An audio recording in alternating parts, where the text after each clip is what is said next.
Ini untuk BRMS. Terus Medco ini kan dikarenakan laporan keuangannya ya, dia yang sangat oke nih teman-teman. Jadi dia masih kembali bergerak menguat nih untuk Medco.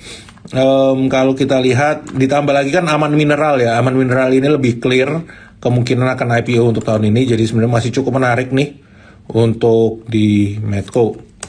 Apakah bisa balik lagi ke level 1000-1200? We'll see. Tapi ini melihat penguatannya udah sangat signifikan seperti ini.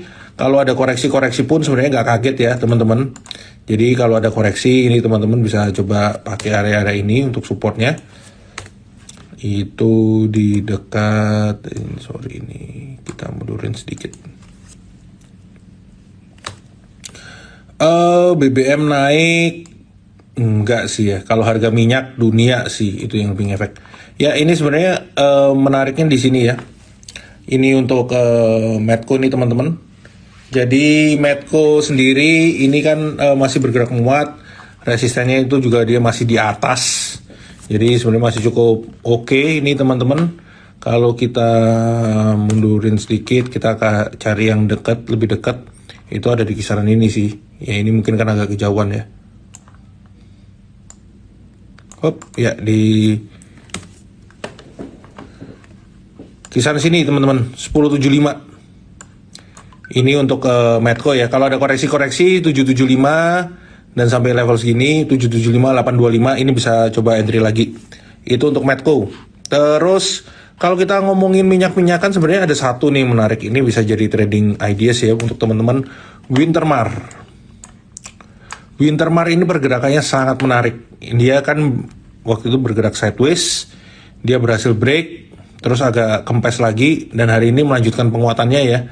Jadi selama dia bertahan di atas 190, ini masih sangat menarik. Tapi kalau teman-teman misalnya mau entry, misalnya ada koreksi, ini bisa menggunakan area ini ya, 185, 190 itu untuk entry. Masih sangat menarik sebenarnya Wintermar, Wins itu bisa jadi trading ideas. Terus Pegas. Oh, resisten sorry di 203 dan di 220.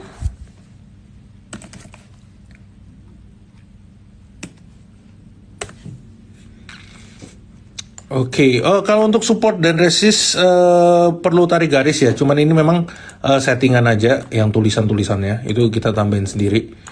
Oke, Pegas tetap perlu ditarik ya untuk di Pegas ini. Woi, ini ada Koko Hans. Pegas ini kalau kita lihat dia ini kan resisten di 2165 nih teman-teman. Jadi kalau ada koreksi-koreksi ini sebenarnya masih cukup menarik. Wah, ini ada Bro Hans. Setuju nggak lu kalau untuk Pegas nih? Iya, sebenarnya kalau kamu beli dari bawah menarik, malah sebenarnya kamu cari yang masih belum naik dong, Glenn. Kalau aku ya. Enggak. Yes, ya justru Pegas ini kan orang-orang nunggu koreksi nih. Ya menurut gua kalau bagi mau entry mungkin lu dekat-dekat 1820 gitu pas ada pullback mungkin bisa entry ke situ ya. Kalau sekarang ini dia udah kayak 1000 dari berapa nih dari 1700-an menguat cukup signifikan belum koreksi jadi nunggu agak kempes kali ya. Iya, the best way waktu market lagi naik di atas itu bukan kita beli lebih agresif, sebenarnya kita lebih mungkin short yang lebih pendek ya Glenn ya. Nah, tinggal kalau udah tinggi gini kita berharap untuk naik lebih tinggi kan sebenarnya agak susah ya. Dibandingin Ya, kalau misalnya kita lihat barangnya masih di bawah ya. Nah, mungkin nanti coba kamu lihat model-model kayak ASLC itu mungkin lebih menarik sih kalau menurut aku ya. wah gimana ASLC? Mungkin lu bisa coba share tuh bro, chartnya bro. Jadi kita eh, ganti-gantian aja share chartnya. Gimana? Oh, wah masuk-masuk langsung share chart ya. Nanti pikirnya pom-pom. Oke, bentar, coba gua lihat ya. Aku share pakai iPad aja kali ya, Glenn. Ya boleh. ASLC itu menarik ya karena memang karena kan banyak yang bilang ASLC-nya kan sebenarnya pergerakannya jauh dibandingin ASA. Kan banyak yang nanya gitu kenapa? Karena ASA ini kan mungkin yang menjadi concern dari orang adalah last mile delivery-nya ya di Antara aja. Di mana sejak COVID ini mereda kan trennya ini orang agak berkurang ya untuk belanja-belanja online-nya. Memang masih tinggi tapi sell per day-nya itu kan agak di bawah ekspektasi, terus ditambah lagi last mile delivery di luar negeri itu kan juga valuasinya agak turun ya karena memang orang sudah kembali beraktivitas seperti normal. Makanya lebih menarik ASLC-nya dibanding ASA-nya. ASLC gimana nih, Bro? Ya, kalau kamu lihat dari ASLC ini memang area sini kan area-area entry, Glenn. Memang kalau Ya, kamu lihat ya, structure marketnya kan memang belum buat new low. So mungkin kalau kita mau bicara antisipasi apa yang kita bisa harap, satu mungkin dia pasti kita harap dia buat higher low. Yang kedua mungkin kita berharap dia ya kalau berjalan di dalam channel misalnya, ya berarti kan sebenarnya kalau kita bicara channel ya kita tinggal tarik yang dari atas sini ke sini, berarti kurang lebih kita dapat proyeksi kurang lebih lower bandnya di mana. Nah itu sih Glenn kalau aku rasa kalau mau di ASLC ya.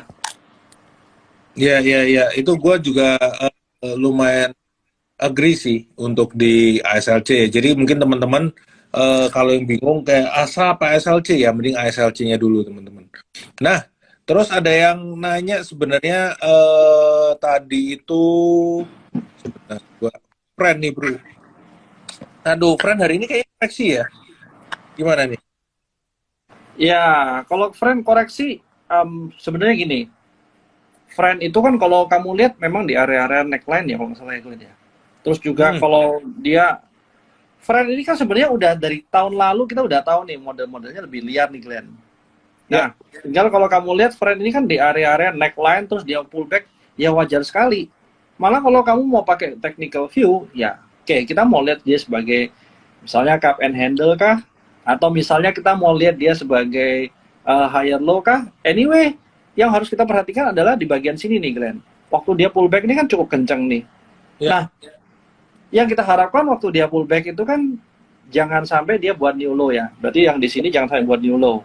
Artinya kalau sebenarnya kita mau berharap dia naik, ya ini adalah low yang bisa kita toleransi. Berarti kalau dia rendah dari situ, ya sudah. Berarti tidak sesuai sama kita punya plan atau ya maksudnya support yang kita harapkan nggak jebol itu dia nggak cukup kuat, Glenn. Sebenarnya dia friend ini dia ada low yang sebelumnya kan di 93 dan dia dekat-dekat 93 waktu itu kan kena berat rebound ya.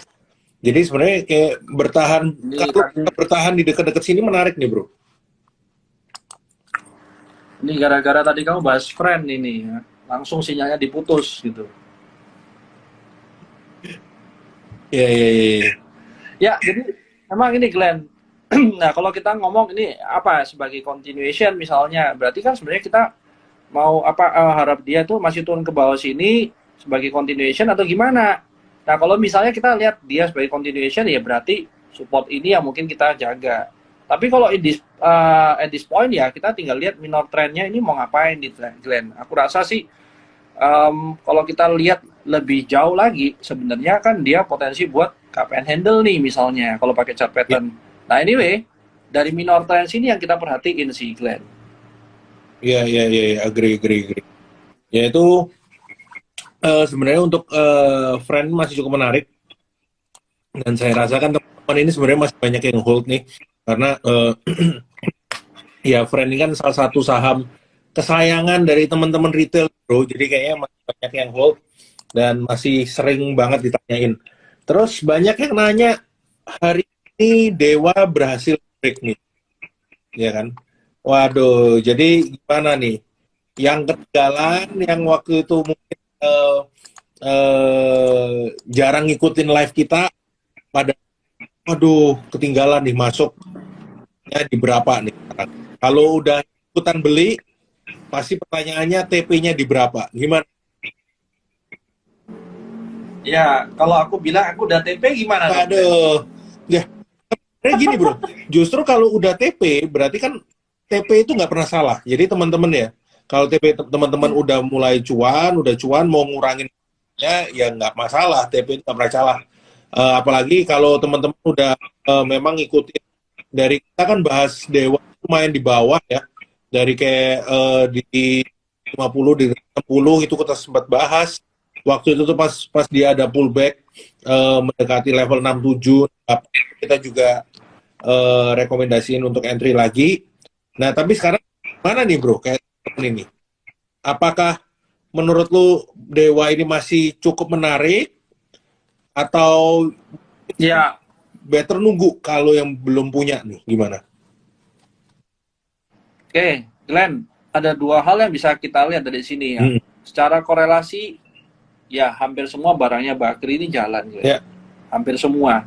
Nah, terus kalau kamu lihat dari ini ya, rumornya juga kalau dia mau isu segala macam ya, mungkin jadi sentimen ya, Glenn ya. Ya. Yang kedua, kalau bicara target ya, aku rasa target aku ya ke 91. Nah, 91 sampai 100 lah ya. Ini sudah dekat.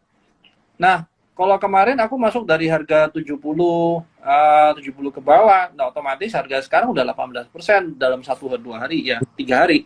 Ya, kalau jadi orang trader, Glenn, 18% 1 hari ya mungkin udah gede banget ya. Ya. Ya, aku ambil dulu. Oke. Gitu. Nah, lepas nanti naik lagi ya, bodo amat gitu. Tapi kalau sekarang dengan adanya right issue ini, kalau memang dia lihat menarik, sebenarnya kalau kamu ngambil take profit sekarang, nanti waktu dia ke bawah, kamu ambil lagi, nggak ada salahnya juga, Glenn. Iya. Kalau aku pribadi, tadi aku jual dari harga 585 sih, Glenn. Besok naik lagi, ya sudah, kita cari lagi yang lain. Ya, oke, itu teman-teman ya, kita cari lagi yang lain. Kita sedikit bahas mungkin trim nih. Karena banyak yang nanya, kita lihat trim sih menurut gua better buy on weakness ya. Mungkin range-nya 308, 330 dekat-dekat situ ya pas koreksi tadi. Sempat bergerak menguat tapi terus agak kempes nih. Jadi menurut gua lebih nyaman kalau trim ini buy on weakness bro, karena kan belum koreksi nih selama 1, 2, 3, 4, 5 hari naik. Gimana? Ya, it's true ya. Glenn, kalau kamu lihat dari trim ini kan dia udah kenceng banget ya naik, Glenn ya. Kalau dilihat sama waktu dia turun, effortnya waktu naik sih cukup kenceng. Nah, pertanyaannya adalah waktu naik ini siapa sih yang jual? Nah, kamu berhadapan sama dua nih. Satu orang yang nyangkut mungkin di sini, yang kedua adalah orang yang beli dari bawah nih. Nah, otomatis harga-harga level-level psikologis ini jadi ini ya, jadi momok buat orang-orang yang short term trading, Glenn. Apalagi kalau kamu lihat sebenarnya dari trim ini tidak begitu liquid ya, Glenn ya. Secara bid offer ya bukan termasuk barang yang liquid banget. Otomatis ya orang-orang yang duitnya kebesaran ya buang dulu ya, Glenn ya. Nah, mereka yang ngambil di bawah besar, yang di atas mereka jual mungkin juga besar juga, Glenn. Unless mereka mungkin seperti Pak Boy Thohir yang lihatnya, oh ini sebenarnya untuk long term ya, karena dia lihat view mungkin 2-3 tahun. Waktu GDP at certain level, itu mungkin kayak financial business itu dia akan akselerasi lebih cepat. Nah, harga sekarang buat orang-orang yang main tradingnya nggak begitu liquid, otomatis kamu satu ya, tadi kita lihat ya, ini bukan barang liquid. Berarti yang masuk mungkin ya trader or bener-bener panjang banget. Untuk trader, ya barang seperti ini mungkin dia akan keluar masuk. Di mana keluar masuk ya harga level-level di mana mereka nyangkut or mereka udah lihat, oh ini level udah menakutkan. So, harga sekarang buat trader ya mungkin cabut sih, Glenn. Gitu. Oke. Menarik. Wah, gua mendengarkan suara itu yang bisa. Oh ya tunggu. Itu harus dipisahkan suara-suara gitu, kan. Suara-suara yang bisa memberikan ide cuan nih kayaknya ya. Ya. Sudah, kita fokus dulu. Oke. Nah, terus juga kalau dibilang cars trim ya. Ya, kalau kemarin ya, kalau aku lihat tadi awal-awal kan teman-teman sempat bahas cars gimana. Nah, kalau trim ini kan dengan adanya cars naik ini ya, otomatis kan harusnya membuka laba buat trimnya, Glenn ya. Nah, kalau kita mulai dari perspektif itu sebenarnya ya bisa juga ya kalau dikaitkan ke sana. Kebetulan flow-nya lagi ada, ya dengan adanya sentimen begini ya cukup favorable, Glenn. Jadi harusnya kalau harga sekarang orang jual ya wajar menurut aku. Iya. Ya better kayak bagi teman-teman ya ini nunggu aja, nggak usah terlalu agresif, buy on weakness aja.